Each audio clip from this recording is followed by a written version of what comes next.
fairly obvious United have been struggling in the transfer window, certainly this summer, but it feels like every summer, and I don't know how much of that is because United are just linked to so many players. United get linked to about 200 players, and that's been consistent now for about 5 or 6 years. At least that's the only time I've sort of been paying attention to that sort of number.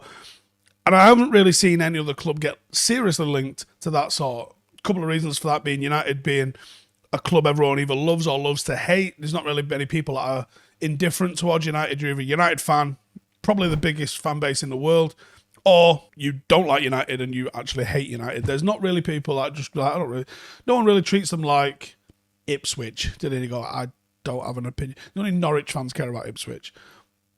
But United are different, and United are either loved, hated, adored, but never ignored. Let's say that, shall we? So, for those reasons, United being linked with a player, and the thing is, United have historically spent money. Historically bought big money signings. We've brought world record fees, we've bought British transfer fees.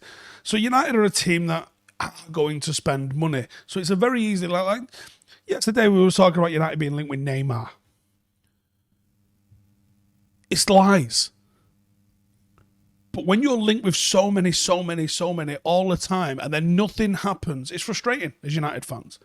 Sometimes we go, there's just absolutely nothing happening here. Sometimes like, why can't we get all these players over the line that we're linked with? And half the time it's because, actually, we were never in for half of those players. But I'm going to give you 3 reasons why United are struggling with a little bit of inactivity, certainly in this transfer window. So number 1 then, I'm going to say the horrors of the past, past business, past transfer windows. Financial exploitation. United are frequently exploited in the transfer market. We overpay. When was the last time you looked at United signing and you went, geez, United got a bargain there? We went to Crystal Palace for Aaron Wan-Bissaka on the back of 1 good season. We paid the English tax on the price of him. We paid the Premier League tax on the price of him. And he wasn't a £50 million signing. A £50 million signing should be a guaranteed international and a really strong player. And he wasn't that. And we overpaid. We overpaid on Harry Maguire. There was an English tax and a Premier League tax on Harry Maguire. And I think if he'd have been 40, 50 million, again, wouldn't have been so bad.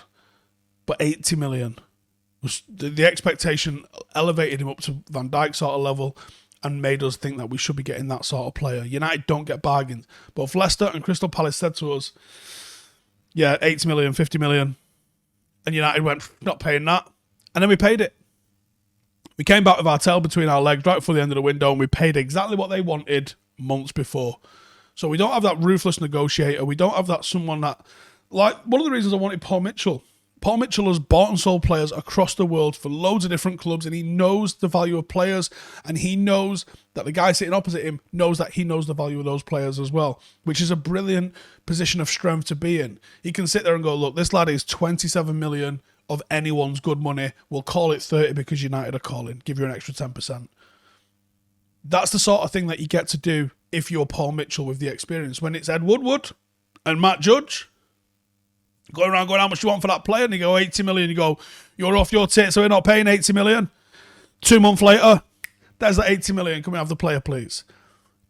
Horrendous negotiations. Horrendous.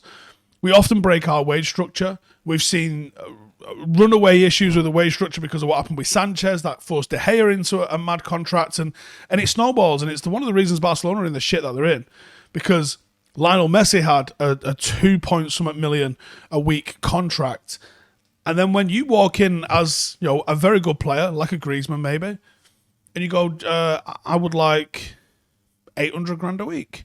It's a quarter of what Messi's on. How do they say no to that? Very, very difficult when your wage structure is broken for one player. We broke it for Sanchez. Someone like Ashley Young who's starting week in, week out for United can go, well, I'm worth 100. But on what planet is Ashley Young worth 100 grand a week? This is where United, in the past certainly, have been broken. And even Dean Henderson's wages. Dean Henderson's wages for a backup goalkeeper, he's like the 4th or 5th highest paid goalkeeper in the league. He should really be like 21st or lower, shouldn't he? Poor from United. Poor. Historically poor. We obviously have the United tax. United come calling. There's a bit of glitz and glamour goes to play. United and Leeds, for example, cannot buy the same player for the same price. That might just be a nature of who we are. But though that's one of the reasons we rarely get a bargain. The other reason is we never try and get bargains. But I also don't think those things are available to us. And obviously you got the Woodward and Glazer factor, which at least 50% of that is no longer an issue, hopefully, going forward.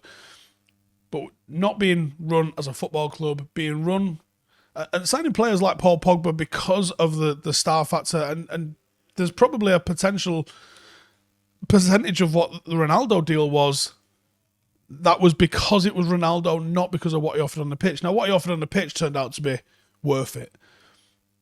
But he wasn't necessarily signed for what he could do on the pitch, was he? He was signed because he is Cristiano Ronaldo. And for me, that's the wrong sort of way to go about your recruitment. Number 2, lack of player development and a bit of a declining pull. So, in the last decade, there's been a slack handful at best of successful signings. Difficult to name one player that's technically improved to another level since we've signed them or grown while they've been at the club. Players don't see an attractive project at United, I don't think. We are a place where you can go and earn a lot of money, but not a place where you go, oh, he'll make me better and I could be in with a shout at the Ballon d'Or. That's not something that you associate with United at the moment. And again, that's wrong.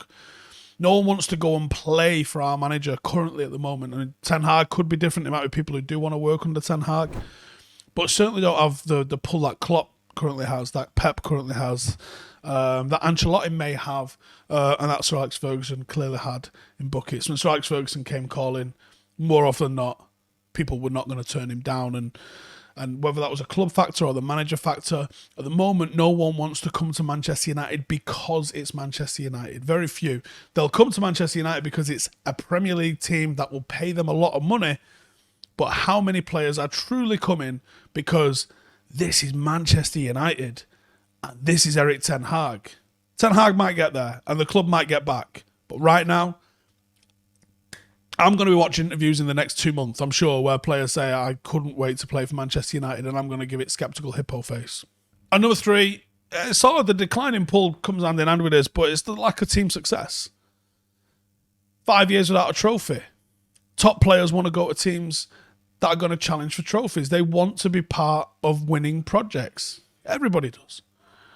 Success increases the revenue. That leads to more money signings. That means that you're not just in the annual Champions League race, you're in the Champions League, and we haven't had consistent back-to-back Champions League. We've not been consistently in that draw. We flip between the Europa League and the Champions League on a regular basis. Since Fergie retired, it's been 3 trophies, really. A couple of Charity Shields. We've won the Europa League, we've won an FA Cup, we've won a League Cup. It's not good enough. Not good enough for Manchester United in a decade. Not good enough by half. What is the appeal of this football club? Massive wage. Anything else? Ten Hag has to fix that. When he's trying to sell his vision and his project to players, he has to fix that. He has to be like, listen, this is going to be some shit that we're part of it, and you're going to be a big part of it. You got to sell the club. You got to make people want to come and play here. And when they are here, you got to make them come to work every single day to put a shift in and graft and grind and make it happen. That's why United have struggled in the transfer window so far. Because those things don't align. We are not an attractive prospect currently. We can get back. And I hope De Jong is the catalyst for some more talent joining. He's certainly going to be a big player for us. But there's probably a need for 5 signings in this window that we're in right now. And I do not have the confidence that the signings are going to be De Jong sized in terms of ability and transformative nature of what they're going to do to the squad. But that's what we need. And my worry is Ten Hag never gets to see the potential of what he could have done at Old Trafford because he won't be backed by those from above. And it ain't just transfer money. because as you've seen, United have squandered transfer money by lack of planning. There's more to it than just how much you spend on transfers. There's how much are you allowed to replace players that aren't fit for purpose. How many signings can you actually bring in? That's where you see the true marker of success, and this is why United struggle currently in the transfer market. Real fan ownership, real fan input, real fan change, real fan power. 50 plus 1, we can go better than that. 100 plus none. Download our app, view the free content, read about the club, that's fine. But if you want more, become a member. To vote, to go behind the scenes, to make an impact, interact with a global community around the world, influencing how we grow, where we play, club ethics and values. The more members we have, the faster we grow. Support the club, run the club, own the club. This is ours and no one will take it away. The future is in all our hands.